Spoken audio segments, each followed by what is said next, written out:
2024 లేదా 25లో డిగ్రీ లేదా బీటెక్ చదివారా? సాఫ్ట్‌వేర్ జాబ్ కోసం ఎదురు చూస్తున్నారా? అయితే కోడ్ జ్ఞాన్ 100 డేస్ కోర్సులో చేరండి. జాబ్ సాధించండి.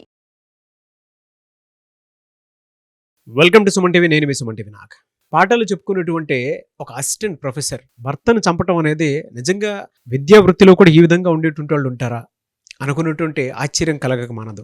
అసలు ఏం జరిగింది, భర్తను చంపేంత ఏం జరిగింది, దీనికి సంబంధించినటువంటి వాటిలో కనుక మనం చూస్తే గత కొద్ది కాలంగా ఎప్పుడెప్పుడు తీర్పు వస్తుందా అని ఎదురు చూసినటువంటి వాళ్ళే ఉన్నారు. వీటికి సంబంధించి మనతో మాట్లాడడానికి ఈరోజు హైకోర్టు అడ్వకేట్ అలగిరి రవీంద్రనాథ్ గారు ఉన్నారు. అది వారి మాట్లాడి తెలుసుకుందాం. Hello sir. హాయ్ అండి నాగరాజ్ గారు.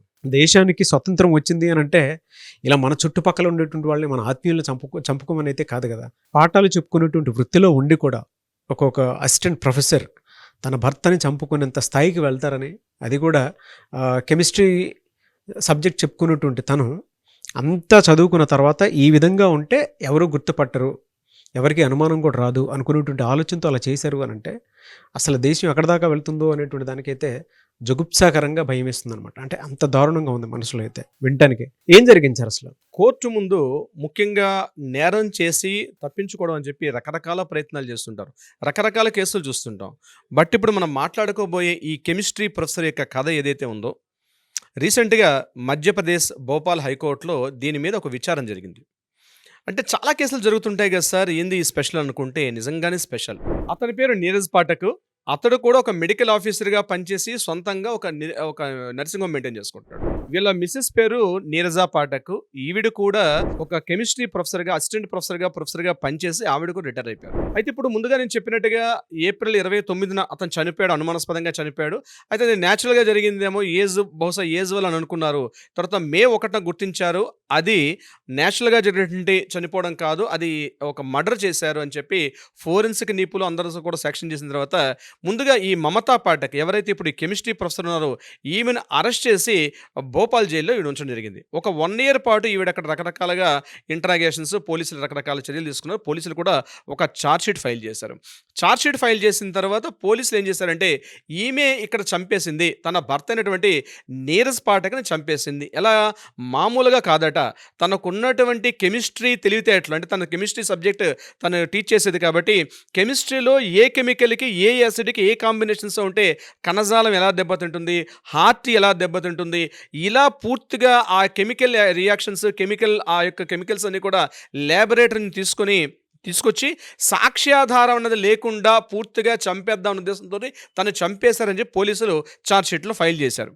దీని మీద రకరకాల డిస్కషన్స్ అయిన తర్వాత ఏమైందంటే ఈవిడ ఎవరైతే ఈ నీరజ్ పాఠక్ అనేటువంటి ఈవిడ ఎవరైతే విక్టిమ్గా ఉన్నటువంటి చబ్బడుతుంది, ఈవిడ ఏం చేశారంటే హైకోర్టులో లోవర్ కోర్టు ఏం చేశారంటే ఈవిడికి మరణ శిక్షణ విధించారు. తన భర్తను చంపేసిన కారణం మీద లోవర్ కోర్టు ఈమెను మరణశిక్ష విధిస్తే ఈమె హైకోర్టుకి అప్పీల్ చేశారు. హైకోర్టుకి అప్పీల్ చేస్తే హైకోర్టులో చాలా ఇంట్రెస్టింగ్ డిస్కషన్ జరిగింది. నేను కోర్టు హాల్లో ఏం జరిగింది, ఎలా డిస్కషన్ జరిగింది నేను మీతో ఇప్పుడు చెప్పే ప్రయత్నం చేస్తాను. ఇక్కడ నీరజ్ పాఠక్ గారు ఏం చేశారంటే తన తరపున ఈ యొక్క అడ్వకేట్ని కూడా అపాయింట్ చేసుకోలే. ఈవిడ కోర్టులో అంటే జైల్లో ఉన్నటువంటి 1 year పాటు పూర్తిగా లా మొత్తం చదువుకున్నారు.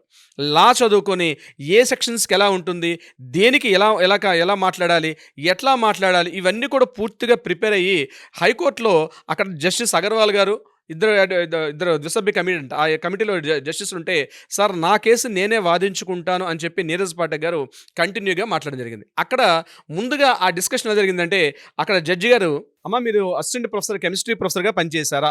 ఒకటే ప్రశ్న సూటిగా వేశారు. అవును. ఎన్నాళ్ళ పాటు పనిచేశారు? సుమారుగా 35 నుంచి 40 ఏళ్ల పాటు పనిచేశాను. ఓకే. అంటే మీ భర్త ఎలక్ట్రిక్ షాక్ వల్ల గురయ్యారా? అంటే కెమికల్ రియాక్షన్ చేసిన తర్వాత ఆయన హార్ట్ ఆగిపోయిన తర్వాత మీరనికి ఎలక్ట్రికల్ షాక్ ఇచ్చారా అని అడిగారు. అయితే ఆవిడ ఇచ్చిన సమాధానం చాలా ఇంట్రెస్టింగ్. ఆవిడ సుమారుగా ఒక 500 పేజీల పుస్తకాలు తీసుకొని దానికి అక్కడ pink colour, yellow colour, red colour marks ఎట్లయితే మేము అడ్వకేట్స్ మేము కోర్టు ముందు మేము ప్రొడ్యూస్ చేసే ముందు సైటేషన్స్ అన్ని చూపిస్తాం జడ్జి గారికి. సార్ ఇక్కడ పలానా తీర్పు ఎలా ఉంటుంది, పలానా సైటేషన్ ఎలా ఉంటుంది అని చెప్పి మేము ఎలా చెప్తాము, దానికి ఆల్మోస్ట్ అలానే సిమిలర్గా ఒక రిప్లైగా ఏం చేశారంటే ఒక బుక్ తీసుకొని కెమిస్ట్రీ బుక్ పట్టుకొచ్చారు. కెమిస్ట్రీ బుక్ పట్టుకొచ్చి ఎలక్ట్రికల్ షాక్ కానీ గురి చేసినట్లయితే ఒక మనిషి బాడీకి ఎలక్ట్రికల్ షాక్ గురైన బిఫోరు, మరణించిన తర్వాత ఎలక్ట్రికల్ షాక్ గురైన తర్వాత ఎటువంటి తేడాలు ఉండవు. పలానా జడ్జిమెంట్లో, పలానా కేసులో, పలానా చోట ఇది కెమికల్గా ప్రూఫ్ అయింది, ఇది ఈ రకంగా ప్రూవ్ అయింది కాబట్టి ఇది ఎలక్ట్రికల్ షాక్కి నేను గురి చేశాను చెప్పడానికి ఇది ఆధారం చెందదు. ఎందుకంటే ఏదైతే పోలీసులు ఛార్జ్షీట్ ఫైల్ చేశారో ఈ యొక్క సెక్షన్స్ కాకుండా ఈ యొక్క పారామీటర్స్ ప్రకారం ఇది ప్రూవ్ చేయడానికి కుదరదు అని ఒక పాయింట్ రైజ్ చేశారు. అక్కడ ఆశ్చర్యపోవడం జడ్జి గారు వంతైంది. నెంబర్ 2 ఇంకొక పాయింట్ ఏంటంటే అక్కడ వాళ్ళు చెప్పింది ఏంటి, ఎలక్ట్రికల్ షాక్ గురి చేసినప్పుడు అక్కడ ఎలక్ట్రోమాగ్నెటిక్ వేవ్స్ వస్తాయి. ఎలక్ట్రోమాగ్నెటిక్ వేవ్ వస్తే దానికి సంబంధించిన ఫోరెన్సిక్ ఎవరైతే అధికారులు వచ్చారో వాళ్ళు అసలు ఇప్పటిదాకా ఇంటరాగేషన్ దాని మీద ఎటువంటి ఎంక్వైరీ కూడా చేయలేదు. ఫోరెన్సిక్ వాళ్ళు ఎలక్ట్రోమాగ్నెటిక్ వేవ్స్ ద్వారా ఎంక్వైరీ చేయకుండా ఇది ఎలక్ట్రికల్ షాక్ వల్ల ఎలా గురైంది అని చెప్పడానికి కూడా ఆధారాలు లేవని చెప్పి ఆవిడ ఒక వితండవాదాన్ని ఎత్తుకున్నారు. ఏ పాయింట్ తీస్తే ఆ పాయింట్కి ప్రతి పాయింట్కి కూడా కెమికల్ నాలెడ్జ్ ప్రకారం చెప్పుకుంటూ వెళ్ళారు. సుమారుగా అంటే నాగరాజు గారు 50 నిమిషాల పాటు కంటిన్యూగా లెక్చర్ ఇవ్వడం మాట్లాడింది. అప్పుడు జడ్జి గారు ఒకటి అడిగారు, అమ్మ మీరు ఈ 50 నిమిషాల పాటు లెక్చర్స్ ఇవ్వడం మీకు అలవాటు అయిపోయింది కదా, మీరు కాలేజీలో మీ లైఫ్లో చెప్పడం అలవాటు అయిపోయింది కదా అంటే, నేను కూడా చెప్పేటప్పుడు నా స్టూడెంట్స్ అందరూ చిన్నపిల్లలా వింటారు, ఇప్పుడు నేను నా కేసు వాదించుకున్నప్పుడు మీరు కూడా ఒక చిన్నపిల్లలా వినాల్సిందే, ఎందుకంటే నేను నా కేసును వాదిస్తున్నాను, నిజాలు ఇక్కడ బహిర్గతపరుస్తున్నా అంటే ఇక్కడ మీరు చెప్తే మేము వినడానికి లేవు, సాక్ష్యాధారాలు బలంగా ఉన్నాయో లేవో మేము చూస్తాం తప్పించి మీరు ఇక్కడ లెక్చర్స్ ఇవ్వడానికి మేము ఇక్కడ వినడానికి లేవండి అని చెప్పి జడ్జి గారు కొంత ఘాటుగా సమాధానం ఇచ్చారు. అంటే అక్కడ ఒక ఇంట్రెస్టింగ్ జరిగింది. అంతకు తెగించారంటే వాళ్ళ గురించి మనం మాట్లాడుకోకుండా ఎందుకుంటాం సార్ డెఫినెట్గా. ఎందుకంటే సమాజంలో అలాంటివి జరగకుండా ఉండటానికి చేసేటువంటి అవేర్నెస్సే ఇటువంటి వీడియోస్ కిందకి చేస్తూ ఉంటాం మనం. అంత వితండవాదంతో ఒక మనిషి ఎంత అసిస్టెంట్ ప్రొఫెసర్ అయినా సరే మీరు చిన్నపిల్లల్లా వినాల్సిందే అని అంటే వితండవాదానికి కూడా ఒక హద్దు ఉంటుంది, అది మితిమీరిపోయి చేయటం. యాక్చువల్గా ఈ కథ ఇది ఎలా జరిగింది అని చెప్పి మనకు అసలు వివరాల్లోకి వెళ్ళినట్లయితే మధ్యప్రదేశ్లోని భోపాల్కి దగ్గర ఈ గ్రానైట్ క్వారీస్ ఎక్కువగా ఉంటాయి, ఛతర్పూర్ అంటారు. ఆ ఛతర్పూర్లో వీళ్ళు ఒక హాస్పిటల్ కట్టుకున్నారు. ఎవరు నీరజ్ పాఠక్ అన్నటువంటి ఆ హస్బెండ్ ఆయన ఒక మెడికల్ నర్సింగ్ హోమ్ పెట్టుకున్నారు. నర్సింగ్ హోమ్ పెట్టుకొని అక్కడ ఇంట్లో 2 పోర్షన్లు, పై పోర్షన్లో వీళ్ళు ఉంటారు. అయితే 2020లో మనకు కరోనా వచ్చింది. ఆ కరోనా వచ్చిన సమయంలో ఏం చేశారంటే ఇతని కరోనా ఎఫెక్ట్ అయిందని చెప్పి ఈయనకి గ్రౌండ్ ఫస్ట్ ఫ్లోర్లో పెట్టారు. ఈమెకి 2 పిల్లలు, ఎవరు నీరజ్ పాఠక్, మనోజ్ పాఠక్ 2 పిల్లలు. ఒకరు ఆల్రెడీ యూఎస్ఏలో సెటిల్ అయిపోయారు, ఒక పర్సన్ మాత్రం తల్లితో పాటు ఉంటున్నారు. అయితే ఈ భార్యాభర్తల మధ్య సరైన సంబంధాలు ఎలా, మరి కేసు ఇప్పుడు నీరజ్ పాఠక్ ఇక్కడ మమతా పాఠకే హత్య చేసిందని చెప్పి ఎలా కన్ఫర్మేషన్ చేశారంటే పోలీసులు ఛార్జ్షీట్ ఫైల్ చేసేటప్పుడు కొన్ని రకాల పాయింట్స్ చెప్పారు. భార్యాభర్తల మధ్య సరైనటువంటి అన్యోన్యత లేదు అన్నారు. అన్యోన్యత లేదంటే ఈవిడ మరలా దాన్ని కౌంటర్ పాయింట్ చూపిస్తూ మేమిద్దరం కలిసి తిరిగినటువంటి ఫోటోలు, మేము కలిసి ఉన్నటువంటి ఫొటోస్ అన్నీ చూపించి మా మధ్య ఎటువంటి గొడవలు లేవని చెప్పారు. కానీ ఎప్పుడైతే ఏప్రిల్ 29వ తారీఖు నాడు ఈయన హత్య గావించబడ్డాడో ఆ రోజు మార్నింగ్ తన కొడుకుని పిలిచి మీ మదర్కి నాకు మధ్య గొడవలు అవుతున్నాయి, ముఖ్యంగా ఆస్తి పత్రాలు, ప్రాపర్టీస్, ఇన్సూరెన్స్ ఇవన్నీ కూడా ఏవైతే ఉన్నాయో అవన్నీ కూడా మేము పూర్తిగా నాకు హ్యాండ్ ఓవర్ చేసేసి మీ మదర్ దగ్గర పెట్టొద్దని చెప్పి కొడుకుకి చెప్పినటువంటి ఆ సంభాషణ కొంత రికార్డు ఫోన్లో మెసేజ్ వాయిస్ ఉంది. ఆ ఫోన్ మెసేజ్ చేసిన వాయిస్ రికార్డింగ్స్ పనిచేసాయి. తర్వాత నేను మీ మదర్ నన్ను బాగా ఇంట్లో పెట్టి టార్చర్ చేస్తుంది, మన రీసెంట్గా 2 days బ్యాక్ గదిలో పెట్టి తాళం వేసేసి నన్ను ఆహారం కూడా ఇవ్వకుండా, వాటర్ ఇవ్వకుండా, ఫుడ్ ఇవ్వకుండా బంధించేసింది అని చెప్పి ఆయన తన కొడుకుతో మాట్లాడుతున్న మాటలు కూడా నిజానిచ్చే. అంటే అక్కడ కోర్టు హాల్ ఏం జరిగిందంటే ఇవన్నీ చూపిస్తూ మరి మీ భర్త ఏ రోజైతే చనిపోయారో ఆ రోజు ఉన్నటువంటి సంఘటనలో మీకు మీ భర్తకు మధ్య సరైన సంబంధాలు లేవు. ఇంకొకటి ఏప్రిల్ 29న ఎప్పుడైతే ఆయన హత్య గావించబడ్డాడో మీరు మే 1 వరకు కనీసం ఇన్ఫార్మ్ చేయలే.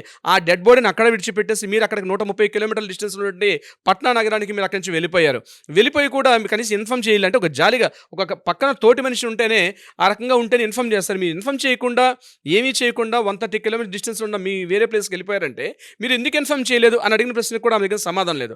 అంటే ఏం చేశారంటే తనకున్నటువంటి కెమిస్ట్రీ సబ్జెక్ట్ ఏదైతే ఉందో ఆ కెమిస్ట్రీ సబ్జెక్ట్ తోటి అతన్ని హత్య గావించడం. ఏం చేశారు, ముందుగా ఆయనకి ఆర్టరీస్ అంటారంటే దమలు ఉంటాయి హార్ట్లో, ఆ దమలకి అవి అందులో ఉన్నటువంటి ఆ రక్త ప్రసారం లేకుండా ఒక కెమికల్ పంపిస్తే, అంటే ఒక చిన్న నోటి మీద ఒక డ్రాప్ వేస్తే ఏమైందంటే మన దమల్లో సిరలు ఉంటాయి, దమల్లో ఉన్నటువంటి రక్త ప్రసారం ఆగిపోయేటట్టుగా ఒక కెమికల్ ఉందట. అవన్నీ మనం వీడియో ముఖంగా మాట్లాడకూడదు కాబట్టి నేను దాన్ని రివీల్ చేయట్లేదు. అటువంటి వాడి అతను చనిపోయాడు. అయితే ఏమైంది, అతనికి బాడీలో కాల్షియం ఎక్కువైంది కాబట్టి అతను చనిపోయాడని చెప్పి ఈవిడ చెప్పడం జరుగుతుంది. కానీ అక్కడ పోస్ట్మార్టం రిపోర్ట్ ఏమొచ్చిందంటే ఎలక్ట్రోమాగ్నెటిక్ వేవ్స్ అంటే అతను షాక్ పెట్టారనమాట. ఇంట్లో 11 మీటర్ల వైర్ దొరికింది. ఇంట్లో ఎక్కడైతే కబోర్డ్స్ ఉంటాయో ఆ కబోర్డ్స్లో కొత్తగా లూజ్ కండక్ట్స్ ఉన్నాయి, ఎక్కడైతే ప్లగ్ పిన్స్ అన్ని పెట్టిన చోట, ఇవన్నీ కూడా పోలీసులు సాక్ష్యాధారాలు. అంటే ఎందుకు మనం ఈ కేసు డిస్కస్ చేస్తున్నాం ఇలా ఉంటుందంటే, ఒక ప్రొఫెసర్ స్థాయిలో ఉండి గంట సేపు కోర్టు సమయాన్ని వృధా చేసి మొత్తానికి తన యొక్క తప్పిదాన్ని కప్పిపుచ్చుకునే ప్రయత్నం చేసినప్పుడు కూడా కోర్టు మాత్రం నమ్మలేదు.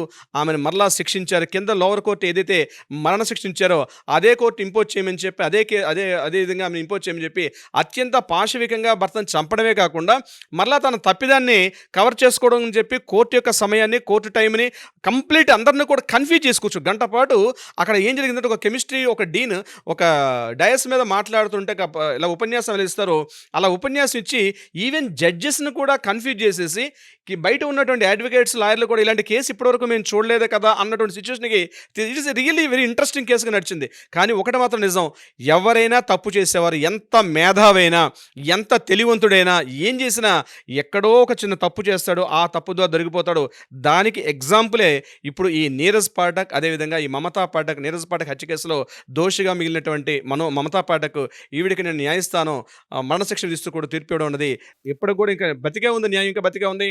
కోర్టుల్లో కూడా నిజాన్ని చూస్తారనికి ఇంతకు మించి మనం బెస్ట్ ఎగ్జాంపుల్ చెప్పుకోవాల్సిన అవసరం లేదు. Nagaraj garu, anyways thank you so much Alagiri Ravindranath garu. Thank you so much Nagaraj garu. Suman టీవీలో మీ పర్సనల్ అండ్ బిజినెస్ ప్రమోషన్స్ కోసం కింది నెంబర్కి కాంటాక్ట్ చేయండి.